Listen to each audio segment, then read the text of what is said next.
This is Land of Havilah, Jeremiah 17. Coming up in the first 4 verses, Judah's sin will not be forgiven. Verse 1. The sin of Judah is written with a pen of iron and with the point of a diamond. It's engraved on the tablet of their heart and on the horns of your altars. Even their children remember their altars and their Asherah poles by the green trees on the high hills. My mountain in the field I'll give your substance and all your treasures for a plunder, and your high places because of sin throughout all your borders. You even of yourself will discontinue from your heritage that I gave you. I'll cause you to serve your enemies in the land which you don't know, for you've kindled a fire in my anger which will burn forever. Comment in verse 1, the sin of Judah is written with a pen of iron and point of a diamond on the tablet of their heart and on the horns of their altars. This means there's no chance that Judah will change her ways, since her sins are permanently etched on her hard heart. And there's no chance Yahweh will forgive her, since her sins are permanently etched on the horns of the altar. There's a translation issue in verse 2. It should be one of 2 ways. Either the people of Judah are as devoted to other gods as they are to their children, or even the children are devoted to foreign gods. Either way, the people love their pagan shrines. In verse 3, there's another translation issue. Our translation doesn't make much sense. Quote, my mountain in the field, I'll give your substance and all your treasures for plunder, end quote. Other translations attach mountain and field to the previous sentence, which makes more sense, that they have idols everywhere they look, mountains, fields, and so forth. So in summarizing verses 1 through 4, Judah, your heart is hard. I'll not forgive you. You're devoted to your foreign gods. Therefore, I'll give all your wealth to invaders on account of your sin. I'll remove you from this land that you inherited and cause you to serve your enemies in a land you don't know. This fire of my anger that you've kindled will burn forever. So this generation is cursed. Nevertheless, a little later in this chapter, Yahweh will offer them the easiest possible way of escaping the coming judgment. But about being cursed, verse 5. Yahweh says, cursed is the man who trusts in man, relies on the strength of flesh, and whose heart departs from Yahweh. Comment, cursed is the man who trusts in man and not Yahweh. Cursed is the man who relies on his strength to get him through. Cursed is the man who trusts in other men or in other men's strength. Cursed is he whose heart departs from Yahweh. Speaking of the man who trusts in man and not Yahweh, verse 6, for he will be like a bush in the desert and will not see when good comes, but will inhabit the parched places in the wilderness, an uninhabited salt land. Comment, the man who trusts in man but not Yahweh will be like a bush in a parched desert. He'll die. Now contrast that to the blessed man, verse 7. Blessed is the man who trusts in Yahweh and whose confidence is in Yahweh. For he'll be as a tree planted by the waters, who spreads out its roots by the river, and will not fear when heat comes, but its leaf will be green and will not be concerned in the year of drought.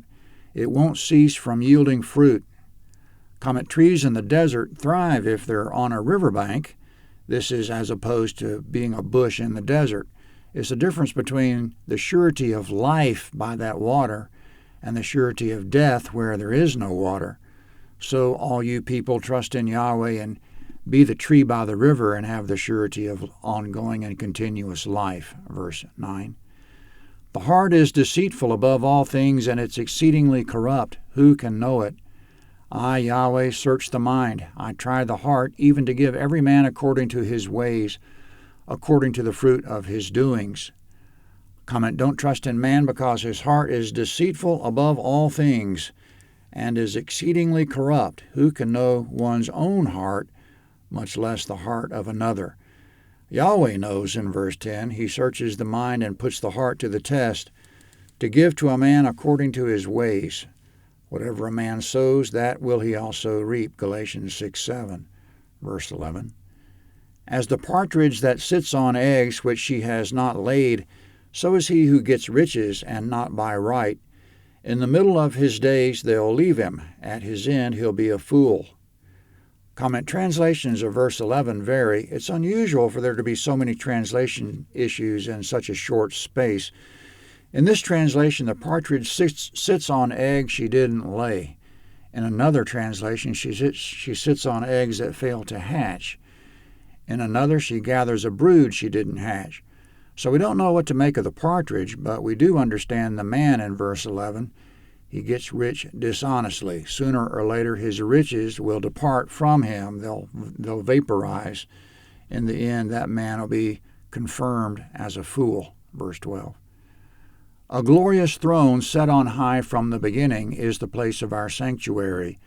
Yahweh, the hope of Israel, all who forsake you will be disappointed. Comment in verses 12 and 13, Yahweh sits on a glorious throne in his sanctuary called our sanctuary in verse 12. Yahweh accepts us there. It's a place where we belong. In verse 13, those who forsake Yahweh will be disappointed. They will not be accepted into that sanctuary. Yahweh says, still in verse 13, those who depart from me will be written in the earth because they've forsaken Yahweh, the spring of living waters. Comment is translated consistently to that same effect. Those who depart from Yahweh will be written in the earth. But it would also be legitimate to say dust in place of earth, according to the NET translation note, so that it would read, those who depart from Yahweh will be written in the dust. Instead of belonging to the assembly that meets in Yahweh's sanctuary, those who depart from him will be consigned to the dust. Not to say that's a complete description of what will happen to them, but just to say their fate will not be glorious. Now, keeping in mind that Jeremiah has been out of line insomuch as he's been grieving over Judah and tried to tell Yahweh that he shouldn't send any disaster, now Jeremiah repents. Verse 14. Heal me, O Yahweh, and I'll be healed. Save me, and I'll be saved, for you are my praise. Comment, some are of the opinion that a prayer for salvation doesn't work. But Jeremiah prayed for salvation in verse 14, quote, Heal me, O Yahweh, and I'll be healed. Save me, and I'll be saved, end quote. And David said, One thing I've asked of Yahweh, that I may dwell in Yahweh's house all the days of my life. Psalm 27:4. And the thief on the cross prayed to Jesus, Remember me when you come into your kingdom, Luke 23:42. And the disciples said, Save us, Lord, we're dying, Matthew 8:25. And the tax collector in the temple beat his breast and said, God be merciful to me, a sinner. And the Bible says 3 times, whoever calls upon the name of the Lord will be saved. Joel 2:32, Acts 2:21, and Romans 10:13. And we could keep going. God is sovereign, yes, but he does expect a response from us, not just that he reaches out to us and doesn't expect us to respond. Verse 15. Behold, they tell me, Where is Yahweh's word? Let it be fulfilled now. Comment, Jeremiah's critics say to him, If you're right about disaster, let it come now. Jeremiah goes on, verse 16. As for me, I have not hurried from being a shepherd after you. I haven't desired the woeful day. You know, that which came out of my lips was before your face. Comment, Jeremiah says to Yahweh, I haven't quit being a shepherd after you. I only broke off from you in that I didn't desire the day of disaster to come. But you know what I said. You heard it. Jeremiah says, verse 17, Don't be a terror to me. You're my refuge in the day of evil. Let them be disappointed who persecute me, but let not me be disappointed. Let them be dismayed, but don't let me be dismayed. Bring on them the day of evil and destroy them with double destruction.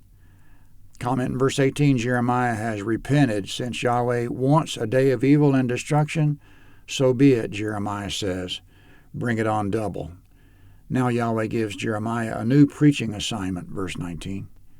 Yahweh said this to me, Go and stand in the gate of the children of the people through which the kings of Judah come in and by which they go out, and in all the gates of Jerusalem.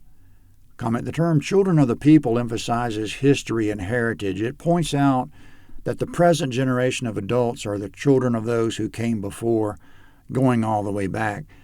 The location of the gate of the children of the people is unknown, but by the context of it, it's one of the gates in the wall that encircled the city, and probably it's one of the heavily trafficked gates since Yahweh commands Jeremiah to preach there, and Jeremiah is to preach in all the gates, verse 20. Tell them, Hear Yahweh's word, you kings of Judah, and all the inhabitants of Jerusalem that enter in by these gates. Yahweh says, Be careful and bear no burden on the Sabbath day, nor bring it in by the gates of Jerusalem. Don't carry a burden out of your houses on the Sabbath day. Don't do any work, but make the Sabbath day holy as I commanded your fathers. But they didn't listen. They didn't turn their ear, but made their neck stiff, that they might not hear and might not receive instruction. It will happen if you diligently listen to me, says Yahweh, to bring in no burden through the gates of this city on the Sabbath day, but to make the Sabbath day holy, to do no work therein. Then there will enter in by these gates of this city kings and princes sitting on David's throne, riding in chariots and on horses, they and their princes, the men of Judah and the inhabitants of Jerusalem, and this city will remain forever. They'll come from the cities of Judah and from the places around Jerusalem, from the land of Benjamin, from the lowland, from the hill country, and from the south, bringing burnt offerings, sacrifices, meal offerings, and frankincense, and bringing sacrifices of thanksgiving to Yahweh's house. But if you will not listen to me to make the Sabbath day holy, and not to bear a burden and enter in at the gates of Jerusalem on the Sabbath day, then I'll kindle a fire in its gates, and it will devour the palaces of Jerusalem. It will not be quenched. Comment Jeremiah's new preaching assignment runs from verses 21 to 27. It's, Thus says Yahweh to all the people, keep the Sabbath. I commanded your ancestors to keep it, but they didn't listen. Neither did they keep any of my instruction. But if you'll keep it, I'll perpetuate the house of David on the throne. I'll preserve this city forever, and I'll preserve all Judah and all Benjamin so that they keep coming in and out of these gates to give service at my temple. But if you won't keep the Sabbath, I'll kindle a fire in Jerusalem's gates that will devour her palaces and not be quenched. So if they do just that one thing, if they just keep the Sabbath, Yahweh will preserve them. Jeremiah 18 is next.